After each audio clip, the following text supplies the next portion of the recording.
15 سفر المظفر، اور سب سے پہلے ہم اپنی پیاری سی بیٹیوں کے لیے روزانہ کی ایک نصیحت لے کر آئے ہیں، اور آج ہم بات کریں گے کہ نبی صلی اللہ علیہ وآلہ وسلم کی خواتین اسلام سے باتیں۔ نبی صلی اللہ علیہ وآلہ وسلم نے فرمایا کہ جب کوئی ایسا شخص تمہارے پاس نکاح کا پیغام بھیجے جس کی دینداری اور اخلاق تمہیں پسند ہو، تو تم جس لڑکی کے تم ولی ہو اس شخص سے اس لڑکی کا نکاح کر دو۔ اگر تم نے ایسا نہ کیا تو زمین پر بڑا فتنہ اور لمبا چوڑا فساد ہوگا۔ تو میری بیٹیوں، آج اتنے فتنے کے دور میں ہم سب جی رہے ہیں، آپ لوگ بھی فتنے کے دور سے گزر رہی ہیں۔ اپنی اس عمر کو اللہ کی امانت سمجھتے ہوئے گزاریں۔ آپ لوگ فتنے کے بدترین دور میں داخل ہو چکی ہیں، ہم بھی داخل ہو چکے ہیں۔ اپنی حیا اور پاک دامنی کی حفاظت کیجیے۔ مخلوط تعلیم کی وجہ سے بدکاری، نظر کا گناہ، بد نظری کا گناہ بہت زیادہ بچے اور بچیوں میں نشو نما پا رہا ہے، اور وہ پتہ بھی نہیں چل رہا کہ یہ گناہ ہے۔ بد نظری خود ایک اتنا بڑا عذاب اور اتنا بڑا گناہ ہے جس کی وجہ سے عبادت کی حلاوت چلی جاتی ہے، عبادت کی لذت چلی جاتی ہے۔ بد نظری، نظر گناہ کی، زنا کی پہلی سیڑھی ہے۔ تو میری بیٹیوں، اس سے بچو۔ اگر خدا نہ خواستہ کوئی نامحرم تمہیں اس لحاظ سے اچھا لگ جاتا ہے کہ اس سے تمہارا یہ دل چاہتا ہے کہ اس سے نکاح ہو جائے، تو سب سے پہلے اپنے پیرنٹس کو اس کے لیے آگاہ کر دو۔ سب سے بڑی چیز جو آپ لوگوں نے دیکھنی ہوتی ہے، عزت کی حفاظت کرنے والا ہو، نمبر 2 خاندانی ہو، نسلی ہو۔ کم نسل کے تو جانور وفا نہیں کرتے۔ کم نسل جانور وفا نہیں کرتا تو کم نسل کا انسان کیا وفا کرے گا؟ ٹھیک ہے، جو کم نسل ہوتے ہیں وہ عزتوں کی پرواہ نہیں کرتے۔ تو اگر خدا نہ خواستہ کا لفظ میں استعمال کروں گی کہ اگر خدا نہ خواستہ کوئی کلاس فیلو، کوئی کوچنگ سینٹر میں آپ کے ساتھ پڑھنے والا لڑکا، کوئی راہ چلتے آپ کے ساتھ ایسا لڑکا جس کو آپ سمجھتی ہیں کہ یہ بس مجھے بہت پسند آ گیا اور مجھے اس سے شادی کر لینی چاہیے، تو میرا بیٹا اس سے بات کرنے سے بہتر ہے اپنے پیرنٹس سے پہلے بات کر لو۔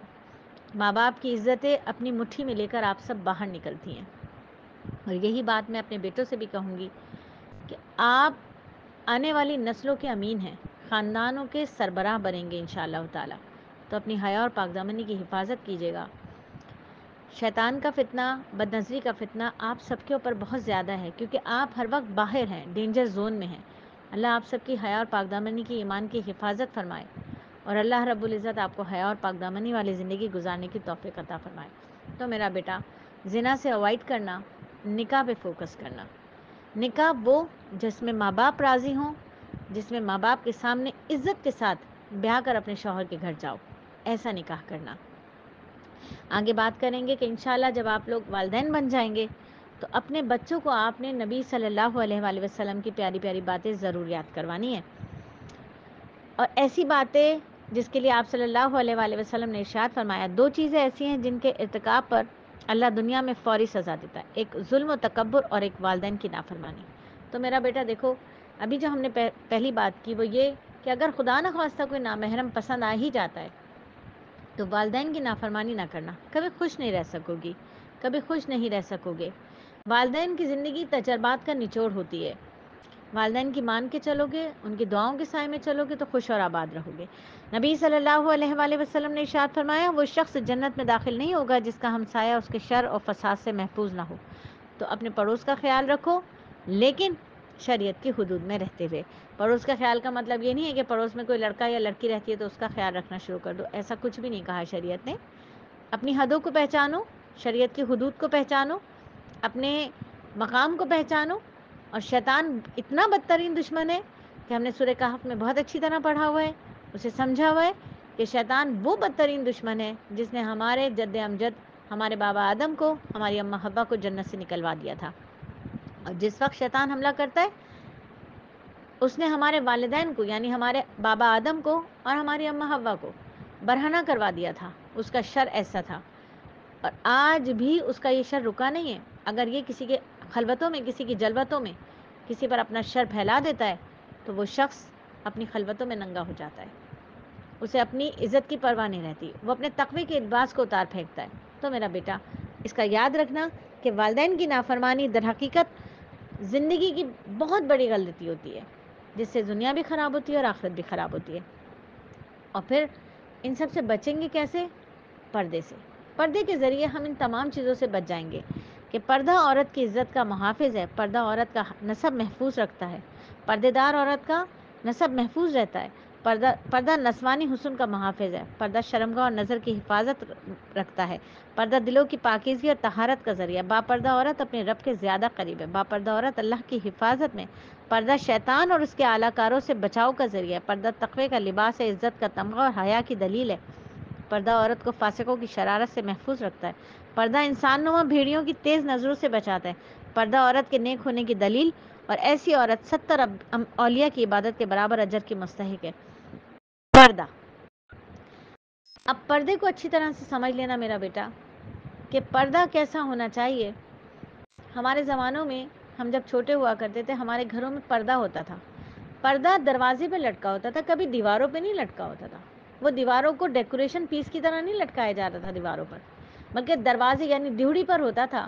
اور وہ اتنا غلیظ ہو جاتا تھا کہ اس کو ہاتھ لگاتے ہوئے کراہت آتی تھی، لیکن اس کے اندر گھر بہت خوبصورت ہوتا تھا. جب وہ پردہ ہٹتا تھا تو اندر کا گھر بڑا حسین ہوتا تھا. صحن، چارپائی، بڑے چھوٹے کا ادب، لحاظ، پردہ، حیا، پاک دامنی، سب کچھ اس پردے کے اندر تھا. اب پردے در و دیوار پر آ گئے. پردے نمود و نمائش کا ذریعہ بن گئے. اب پردے نہ رہے. تو میری شہزادیوں، میں ہمیشہ کہتی ہوں، جو بچیاں پردہ کرتی ہیں نا، سب سے پہلے ان کو اپنے دل کا پردہ کر لینا چاہیے. سب سے پہلے ان کو اپنے دماغ کا پردہ کر لینا چاہیے. پردہ ایسا ہو جائے کہ کبھی خواب میں بھی نامحرم نظر آئے نا، تو آپ لوگ اپنا چہرہ چھپا لیں. اس وقت سمجھ لیجیے گا کہ ہمارے انر میں حیا آ گئی ہے. ہم اپنا چہرہ ہر ایک سے چھپانے لگے ہیں. کس لیے؟ کہ اللہ ہم سے راضی ہو جائے. اور بے پردگی کے نقصان کیا ہے؟ بے پردگی اللہ تعالیٰ سے بغاوت ہے میرا بیٹا. بے پردگی جاہلیت اور مغربی تہذیب کی تقلید ہے. بے پردہ عورت کا تہمت سے بچنا بہت مشکل ہے. تو میری شہزادیوں، بے پردگی سے بچنا ہے. خوش بختی یہ ہے کہ خود دوسروں کے لیے عبرت بننے کے بجائے دوسروں سے عبرت حاصل کر کے پردے کا اہتمام کر لیا جائے. مسلمانوں کے حقوق کی بڑی فضیلت اور اہمیت ہے. نبی صلی اللہ علیہ وآلہ وسلم نے ارشاد فرمایا کہ مسلمان کا مال، اس کی جان، اس کی آبرو مسلمان پر حرام ہے. جو کسی مسلمان کا حق پامال کرے گا، اس کے گناہ اس پر لاد دیے جائیں گے اور اس کی نیکیاں اسے دے دی جائیں گی. مسلمان کی حاجت جو پوری کرے گا، اللہ اس کی حاجت پوری کرے گا. جو مسلمان کی تکلیف دور کرے گا، اللہ اس کی تکلیف دور کرے گا. جو مسلمان کے عیب کی پردہ پوشی کرے گا، اللہ اس کے عیب کی پردہ پوشی کرے گا. کسی مسلمان کے لیے حلال نہیں کہ اسے 3 دن سے زیادہ سلام و کلام ترک کیا جائے. اور اپنی اولاد کی اصلاح کے لیے مجرب عمل کرتی رہنا، مسنون دعا کا اہتمام کرتی رہنا. یہ تو مسنون بھی ہے اور قرآنی بھی ہے کہ فرمایا کہ اگر اپنی اولاد کی فرمانبرداری چاہتے ہیں اور اللہ کے لیے پسندیدہ عمل کرنا چاہتے ہیں تو یہ آیت، کون سی آیت؟ سورہ احقاف آیت نمبر 15 کو روزانہ 3 مرتبہ پڑھیں. انشاءاللہ فائدہ ہوگا. اور وہی بہترین دوست ہے جو تجھے تیرے عیب سے آگاہ کر دے. آج کا سبق مکمل ہوا.